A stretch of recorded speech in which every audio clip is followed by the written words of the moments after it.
मैं आप लोगों को अगले वीडियो में बता चुका हूँ कि राजा दशरथ जो है वो विश्वामित्र जी के कहने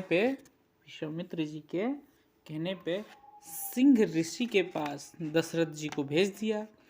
दशरथ जी को भेजने का कारण यही था कि पुत्र प्राप्त करने के लिए यज्ञ करवाना था, जिसको पुत्र यज्ञ बोलते हैं।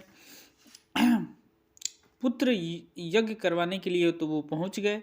वहाँ पे वो सिंह ऋषि के पास जाकर प्रार्थना याचना की, उनके पाँव पकड़ लिए, रोने लगे।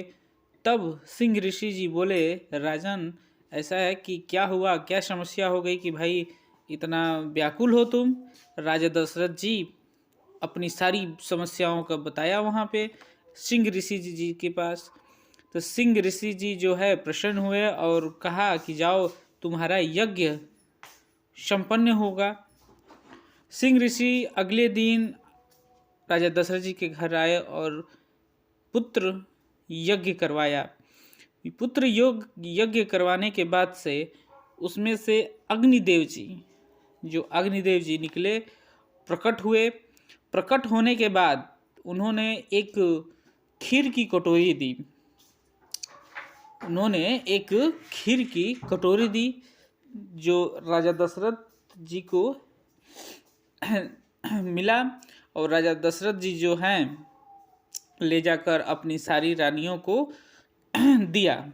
सारी रानियां ने, माने 4 रानियां थी, चारों रानियां जो है आपस में बांट कर खा ली हैं सब।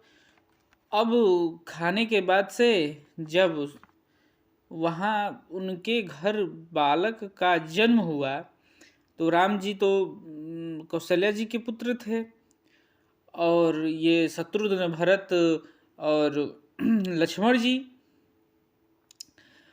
पैदा ले लिए, आगे जन्म हो गया, इनका जन्मकरण हो गया। अब राजा दशरथ जी की पूरे घर में खुशियाँ ही खुशियाँ हो गई। पूरे राजपाट, घर, मोहल्ला, जिला पूरा उन्होंने निमंत्रण दिया खाने के लिए। अब निमंत्रने के बाद बहुत सारा खुशियाँ मनाए आपस में।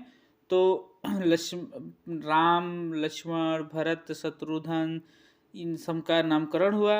और राजा दशरथ जी जो हैं बच्चों के से देखकर बहुत प्रसन्न होते थे। सबसे ज़्यादा राजा दशरथ जी को श्रेय राम जी से था। राम जी को मतलब समझ लीजिए कि आंखों के परे नहीं करना चाहते थे, इतना प्रेम था।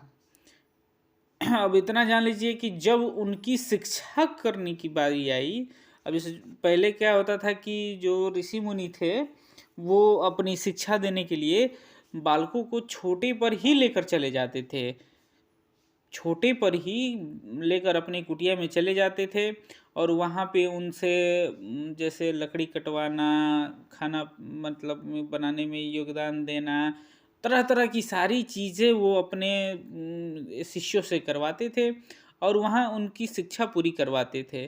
तो वो मान लीजिए कि राजा राम जी जो हैं वो पहले ही से ही अवतरित थे, अलौकिक थे।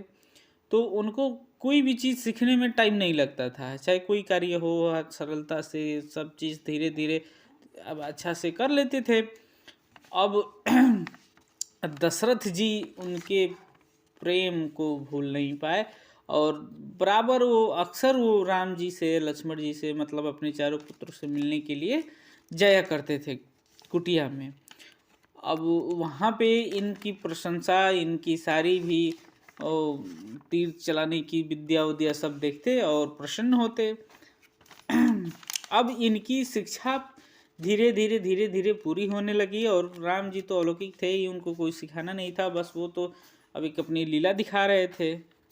अब लीला जो दिखाने की बात है तो अब ये शुरू से ही मतलब थोड़ा सा स्थिर रहे हैं। जैसे कि अब श्री कृष्ण जी थे तो शुरू से ही लीलाएं, मतलब शुरू से ही चमत्कार दिखाना चालू कर दिए थे।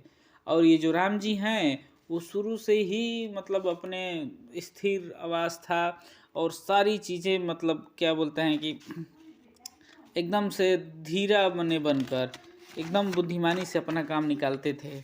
अब बुद्धिमानी से काम निकालने थे जो विश्वामित्र जी थे इनको शिक्षा दे रहे थे, तो अपनी सारी शिक्षाएं, जैसे कि अर्जुन को द्रोणाचार्य ने अपनी सारी विद्याएं उन पे न्यौछावर कर दिया था, उनकी बुद्धि उनकी तेज देखकर।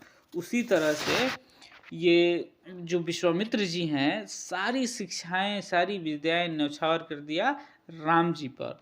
जितने भी अस्त्र शस्त्र के भंडार थे, जितने भी सब कुछ क्या किया, विश्वामित्र जी ने उन्हें दे दिया। तो इस तरह से इन लोगों की पढ़ाई पूरी हुई। पढ़ाई पूरी होने के बाद से जब घर आने की बारी हुई, सब लोग उत्साहित थे। राजा दशरथ जी, अब समझ लीजिए कि अब उनका कोई तो ठिकाना ही नहीं था, और माताएं जो थीं, माताएं को कहना नहीं है, वो कहाँ बिठाए कहाँ करे। जब सबका आगमन हुआ, अब राजा दशरथ जी पुत्र प्रेमी, अब पुत्र प्रेमी का मतलब यही हुआ कि अब समझ लीजिए कि मने कुछ उसका निवारण ही नहीं है।